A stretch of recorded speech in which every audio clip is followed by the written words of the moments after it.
Sir এবারে কি আমাদের এতগুলো টেক্সট পড়তে হবে এবং আমাদের কি সবগুলো টেক্সট থেকে এবারে ব্রড কোশ্চেন করতে হবে? আমরা তো সেমিস্টার ওয়ানে short question MCQ type question করে অভ্যস্ত হয়ে গেছি। তো আমরা কি এই 6 মাসের মধ্যে পারবো এতগুলো টেক্সট থেকে কোশ্চেন অ্যান্সার অ্যাটেন্ড করা বা তৈরি করা, মুখস্থ করা?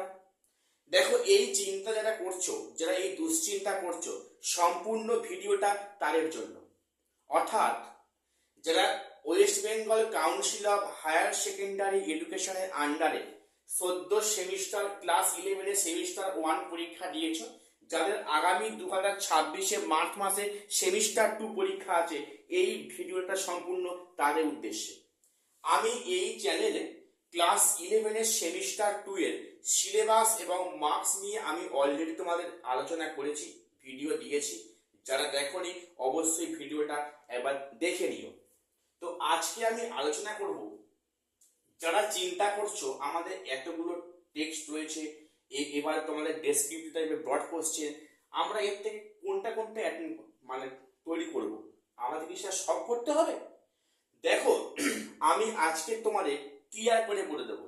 দেখো, আজকে ক্লাসটা তোমাদের হবে সেমিস্টার 2 এর ইংলিশ সাবজেক্টে রোড ম্যাপ। অর্থাৎ আমরা আগামী 6 মাসে আমরা কোন পথে আগাবো, আমরা কোনগুলো করে পরীক্ষা দিতে যাব, আজকে সেই রোড ম্যাপ বা লেসন প্ল্যান আজকেই হয়ে যাবে। দেখে নাও, প্রথম বলি, তোমরা দেখো তোমাদের প্রোজ সেকশনে কিন্তু সিলেবাসে 5টা টেক্সটের কথা দেওয়া আছে, যেখানে পরিষ্কার বলা আছে যে তোমাদের যেটা স্কুল ঠিক করবে এই 5টার মধ্যে কোন 3টে তোমাদের এক্সামে পরীক্ষা নেবে বা পরীক্ষা হবে বা সিলেবাস করবে, সেটা সম্পূর্ণ স্কুলের হাতে ডিপেন্ড করছে।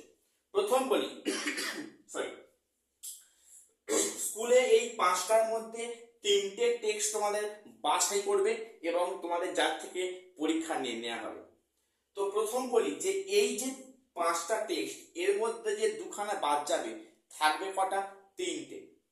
তো ভালো করে শোনো, যে 3টেই থাক না কেন, যেহেতু আমরা জানি যে এখানে 2 মার্কসের কোশ্চেন 4টে পরে দুখানা করতে হয়, কাজে এখানে 2 দুগুণে 4 নম্বর। তোমাদের যে 3টে টেক্সট পরীক্ষা হবে, তার থেকে কিন্তু তোমাদের 4টে এসে কিউ কোশ্চেন দেবে 2 মার্কসের, সেখানে করতে হবে কটা? মাত্র দুখানা। এক্ষেত্রে বলে রাখি, আমরা যে 3টে বলবে, আমরা যে কোনো একটাকে পুরো বাদ দিয়ে দেব। বাদ মিন্স টেক্সটটা জাস্ট করে রাখবো, কিন্তু আমরা কোশ্চেন আনসার থেকে নাও করতে পারি। তো আমরা এই 3টের মধ্যে আমরা যে কোনো দুখানা থেকে আমরা 2 মার্কসের কোশ্চেন ভালো করে প্র্যাকটিস করে যাব। এবং দেখো, 6 মার্কের কোশ্চেন কিন্তু এখান থেকে পরীক্ষায় 3টে আসবে, 3টে টেক্সট থেকে একটা করে 3টে আসবে, করতে হবে একটা। কাজেই আমরা সেক্ষেত্রে কিন্তু আমরা যে কোনো একটা টেক্সট থেকে ভালো করে 6 মার্কের কোশ্চেন করে যাব, পরীক্ষা 100% জানা পেয়ে যাব। তাহলে এখানে 6 × 1 = 6, এই নিয়ে হলো মোট 10 মার্কস। দেখো, তাহলে আমরা যে তোমাদের যে 3টে টেক্সট দেবে, আমরা তার থেকে মাত্র দুখানা টেক্সট থেকে প্রোজ থেকে আমরা 2 মার্কসে করে যাব, এবং যে কোনো একটা টেক্সট থেকে আমরা 6 মার্কে করে যাব। এটা হলো সবচাইতে সহজ পদ্ধতিতে কম খেটে ভালো মার্কস পাওয়ার একটা কৌশল বা রাস্তা বা রোড ম্যাপ। তো এবার এসো ভার্স বা পোয়েট্রি। দেখো, যেখানে পোয়েট্রি মাত্র দুখানা দেওয়া আছে এবং সব স্কুলে কিন্তু এই দুখানাই পরীক্ষা হবে, এর মধ্যে কিন্তু কোনো কাটছাট হবে না। তো এখান থেকে আমরা জানি কি যে এখানেও কিন্তু as well as pros section 2 মার্কসের কোশ্চেন 4টে পরে করতে হয় কটা? দুখানা। সেক্ষেত্রে আমরা 2 দুগুণে 4। তাহলে বোঝা যাচ্ছে এই যে টেক্সট এখান থেকে দেবে দুখানা, এখান থেকে দুখানা, করতে হবে দুখানা। তো আমরা যদি ভালো করে দুটো যদি আমরা যে কোনো একটাকে লক্ষ্য করে যাই যে আমরা এর থেকে 2 মার্কসের কোশ্চেন করব, তাহলে অপরটা না করলে কোনো সমস্যা হচ্ছে না, ঠিক কি না? এবার দেখো, এই যে দুটো তোমাদের টেক্সট আছে, এখানে কিন্তু 6 মার্কের কোশ্চেন দুখানা দেয়, এখান থেকে একটা, এখান থেকে একটা, পরীক্ষা কিন্তু করতে হয় মাত্র একটা 6 মার্কের।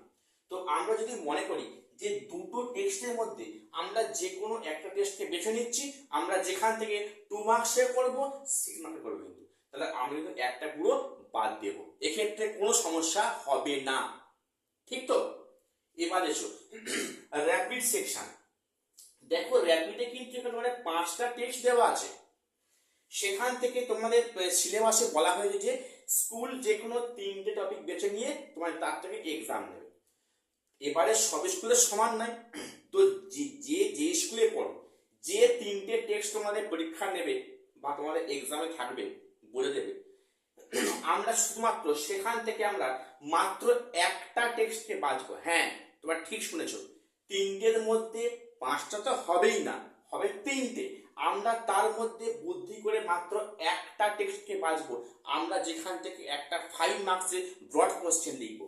এখানে তোমার যদি 5 মার্কস থাকে, তোমাদের এখানে 5 মার্কসের কোশ্চেন 3টে দেয়, 3টে টেক্সট থেকে 3টে দেয়, কটা করতে হয়? একটা করতে হয়, সরি। তো 5 একে 5, তাহলে আমরা কিন্তু এক্ষেত্রে 3টের মধ্যে যে কোনো একটা করে যাব, আমরা সেখান থেকে 5 মার্কসের কোশ্চেন ভালো করে লিখব। তবে এটা বলছি, তোমরা তিনটে টেস্ট রিডিং করে যেও, বিষয়টা বুঝে যেও, জেনে যেও, কিন্তু আমরা উত্তর করব মাত্র একটা থেকে, ঠিক আছে? কাজেই তোমরা এখন থেকে লক্ষ্য স্থির নিয়ে আগাও যে আমরা কোনটা করব।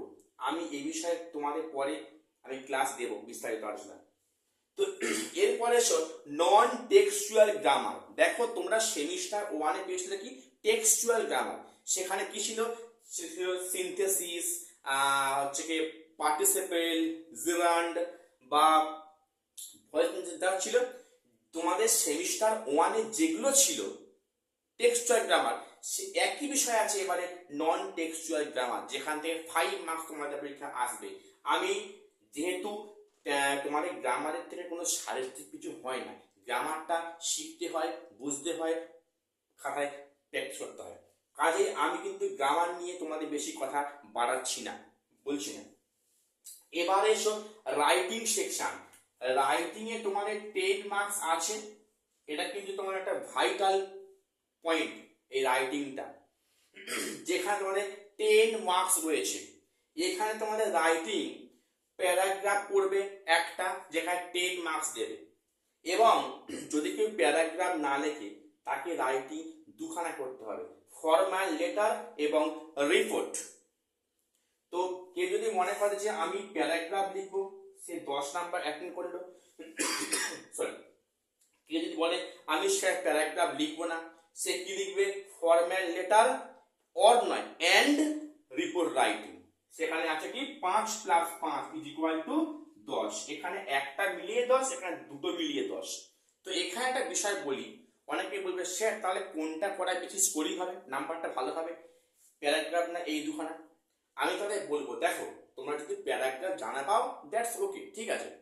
তোমরা যদি প্যারাগ্রাফ সেরকম জানা সে অর্থে না পাও, আমি তোমাদের বলবো ফর্মাল লেটার এবং রিপোর্ট রাইটিং তোমরা কিন্তু ফলো করবে। দেখো যেখানে একটাই আছে 10 মার্কস, সেখানে তুমি যতই ভালো করে সেখানে তোমার 7 কিংবা বড় যত 8 দেওয়া হবে, ঠিক আছে।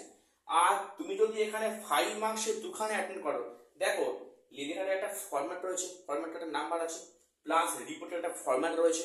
কাজেই আমি তোমাদের বলবো অ্যাকর্ডিং টু মি, মানে আমার মতে কিন্তু তোমরা প্যারাগ্রাফটা না করে তোমরা ফর্মাল লেটার এবং রিপোর্টটা করো, এতে মনে হয় কিন্তু তোমাদের মার্কসটা বেশি ক্যারি করবে।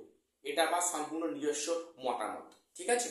তো আমি আজকে তোমাদের ক্লাসে বললাম যে আমরা কি করে একদম সহজ পদ্ধতিতে সবচেয়ে কম খেটে, মিনিমাম যেটুকু না খাটলে নয়, আমরা সেটুকু খেটে কিন্তু আমরা 40 মার্কস কোশ্চেনের আমরা অ্যান্সার কমন পেয়ে যাব।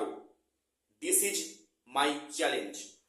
তো আমি তোমাদের প্রতিনিয়ত মাধ্যমিক, উচ্চ মাধ্যমিক, গ্র্যাজুয়েশনের নিয়মিত তোমাদের ভিডিও এই চ্যানেলে পোস্ট করে থাকি। আমার চ্যানেলটিকে প্রত্যেকে সাবস্ক্রাইব করে রাখো এই ধরনের গুরুত্বপূর্ণ অনেক তথ্য পাওয়ার জন্য। আর হ্যাঁ, আমার ভিডিও কমেন্টে লিখবে তোমাদের আমার ভিডিওগুলো কেমন লাগছে, এবং এই ভিডিওতে একটা লাইক করে দিও, কারণ তোমাদের একটি লাইক উৎসাহিত করে আমাকে পরবর্তী ভিডিও বানানোর জন্য। আজ এখানে শেষ করলাম, দেখা হচ্ছে পরে কোনো আপডেট নিয়ে।